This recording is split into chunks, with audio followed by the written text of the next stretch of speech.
Carlo Ancelotti vs Xavi, Karim Benzema et Ferland Mendy absents pour le Classico. Est-ce que le Real Madrid peut gagner ce Classico sans Karim Benzema? Nouvelle vidéo Before spécial El Classico, c'est parti. Tu nous en veux car on en fera toujours plus que toi. Hola les Madridistas, j'espère que vous allez bien, c'est Nono. On se retrouve dans la vidéo la plus importante de ce mois de mars, juste avant la trêve internationale. Real Madrid, FC Barcelone, Classico. Une victoire de plus pour le Real Madrid serait très importante pour cette Liga, pour l'objectif Liga. Malheureusement, Karim Benzema ne sera pas de la partie.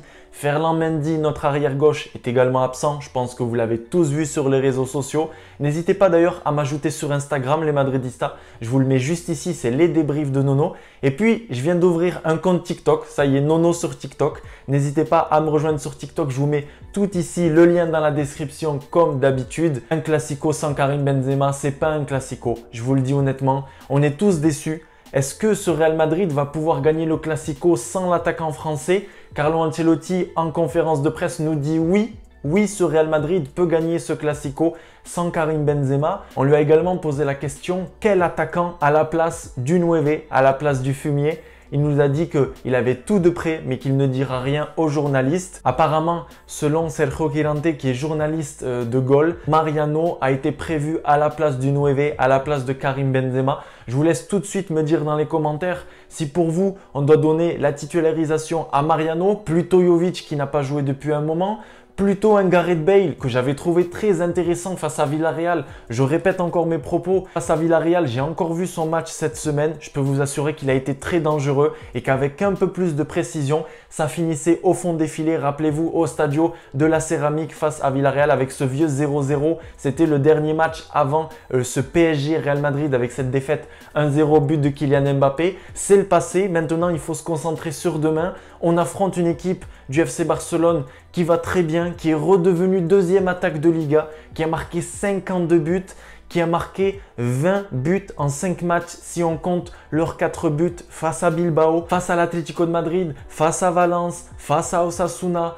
bref, face à Naples. Un FC Barcelone qui va mieux mentalement, un FC Barcelone qui va beaucoup plus vite vers l'avant, un FC Barcelone qui est une équipe mélangée de jeunes et de joueurs plus expérimentés, notamment les Piqué, les Busquets, un Busquets qui était complètement cuit la saison dernière. Je sais que je regarde beaucoup aussi l'actualité du FC Barcelone. C'était un joueur très critiqué, même si cette semaine il n'a pas été appelé par Luis Enrique pour une nouvelle sélection espagnole. Apparemment, c'est une décision personnelle. Busquets, c'est un autre joueur cette saison, surtout sous Xavi. On a également Dani Alves qui est venu prêter main forte à ce FC Barcelone. On a également des recrues très importantes, des recrues hivernales.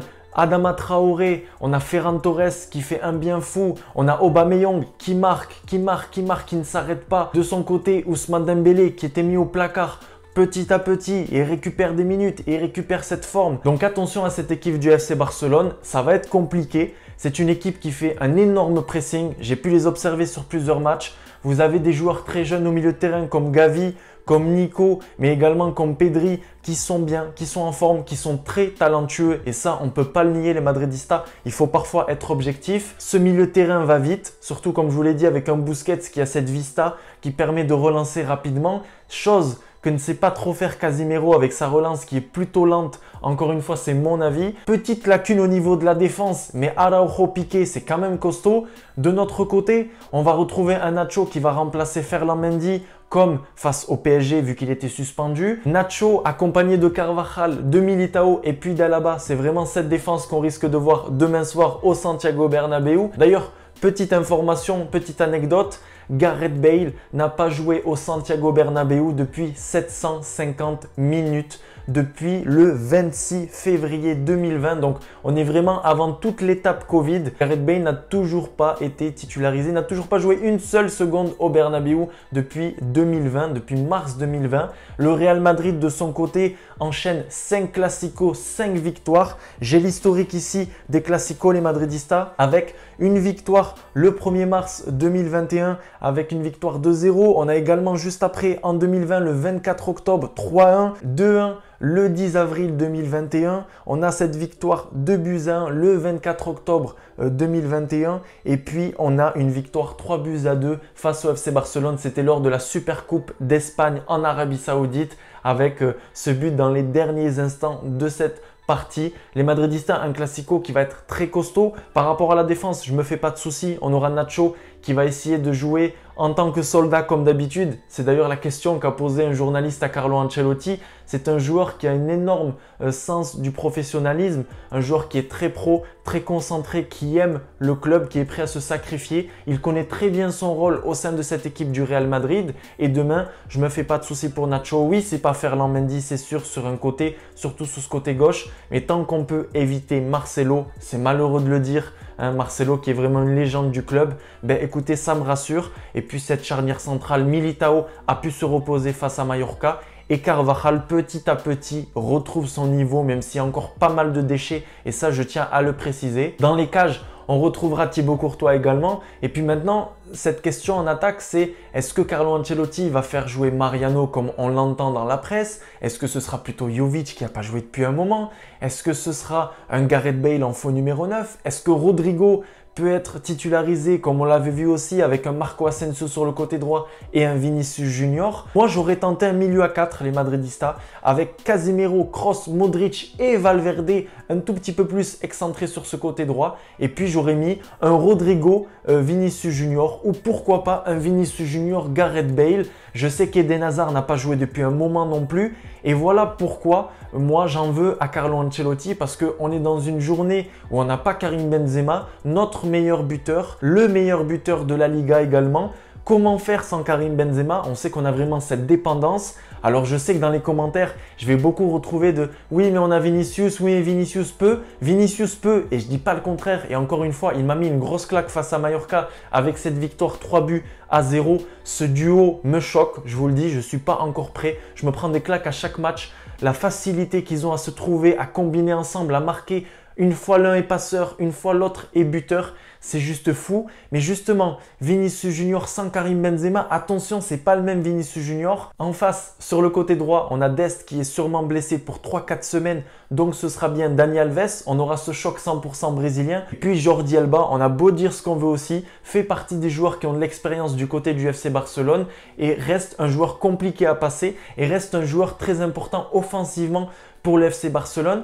À noter que le FC Barcelone marque beaucoup de buts sur centre de la part d'Ousmane Dembélé, de la part de Adama Traoré. Même si Adama Traoré reste un joueur qui apporte vraiment ce côté physique, ce côté box-to-box. Il a des centres importants, notamment pour un Aubameyang, comme je vous l'ai dit, qui est en forme et qui ne cesse de marquer. Chose que le Real Madrid a un petit peu de mal à faire avec les centres. On sait que sous Zidane, c'était vraiment la marque de fabrique. Aujourd'hui, le Real Madrid s'en sort autrement, j'ai envie de dire, avec de nombreux échecs de la part de Carvajal et de Lucas Vazquez. Les centres ne sont pas bons. Vous pouvez regarder le replay des matchs. Malheureusement, quand on tente via les centres, ça se passe plutôt mal en général pour ce Real Madrid. Donc la solution, c'est sûrement ce Valverde qui va venir aider tout ce milieu de terrain.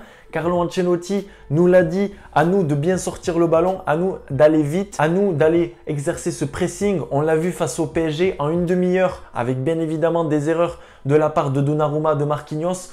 On a réussi à venir étouffer cette équipe du PSG. Je pense que demain, la solution, elle peut être là. Cette solution, c'est de presser, de garder cette intensité. Le Real Madrid, c'est vrai qu'ils ont évolué sur cette chose-là, sur cette donne-là. C'est que le Real Madrid arrive à bien entrer dans les matchs, chose qu'on n'arrivait pas forcément à faire. Rappelez-vous, et là depuis le match de la Real Sociedad, depuis ce match de Mallorca, dès le début l'équipe est bien en place, l'équipe sait ce qu'elle doit faire.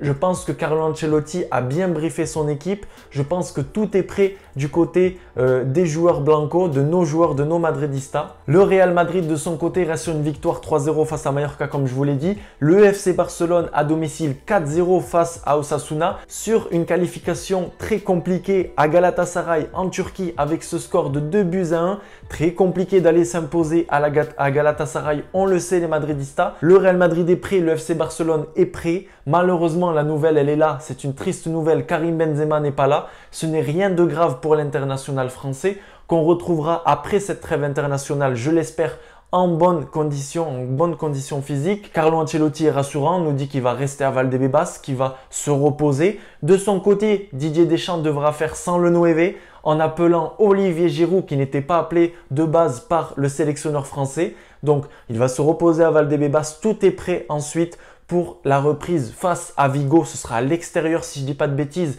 parce qu'on avait gagné 5-2 au Bernabeu. Corrigez-moi dans les commentaires si je me trompe. Et puis juste après, un match décisif en Ligue des Champions à Chelsea face aux hommes de Tuchel. Avec ce Chelsea-Real Madrid en Ligue des Champions, on enchaînera directement.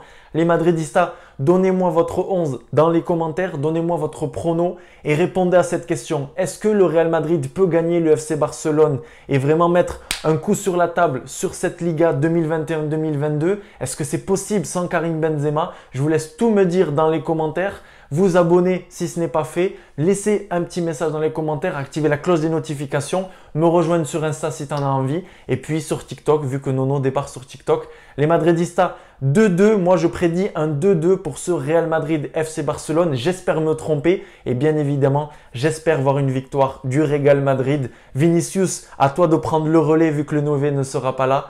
Petite surprise ou pas de Carlo Ancelotti pour le numéro 9. On verra ça demain soir. Je serai en live sur YouTube. Je serai en live sur Instagram. Ciao les Madridistas. À la Madridina Damas. C'est parti.